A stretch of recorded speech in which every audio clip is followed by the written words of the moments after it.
پەرلەمانایە بەپێی ئەو با بڵێن ئەو جوڵە سیاسی کە دەستی پێ کردووە بە دڵنیایی یەکێک لە ئیشەکانی پەرلەمانی کوردستان لە سەرەتاکانی ئیشکردنی پەرلەمانی کوردستان هاوشانی پرسە سیاسەکان دەبێت هەڵوەشانەوەی هەموو ئەو بڕیارە نایاساییە نەبێ کە لە خیابی پەرلەمانە دراوە بە تایبەتی بڕیاری 64 پاشەکەوت. وتمان لەم ماوەی کۆتاییە زۆرترین قسە لەسەر چاکسازی لە زمانی بەڕێز کاقوبادەوە بووە.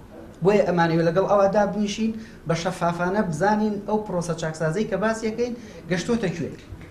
ئەوێ ئەو دەنگە ناڕازیانە وەکو هاوپەیمانیەک خۆیان بکەینەوە تاوەکو بتوانین شارەکان زیاد بکەین وەکوتمان بەو میکانیزمی کە لە دوای بینینی کاقوبەت دیاریەکەین. یعنی یەکێک لە خاڵەکانەوەیە کە ئێمە کار لەسەر شاری دەرەکی بکەین. چونکە هەمومان نەزانین لە پێش ڕاپەڕین چەندین ساڵ خەبات هەبوو خەباتی چەکداری ئەوەی کە نەیگەیان بۆ ئەنجام نە لاوازی خەباتەکە بوو و نە ناڕەوایەتی بوو بەڵکو لەبەر ئەوەی هێزێک بەرامبرت بوو کە وەڵامی داواکاریەکانی تۆی نایەوە. ئێستا بە هەمان شێوە هێزێکەیە وەڵامی داواکاریەکان نایەتەوە.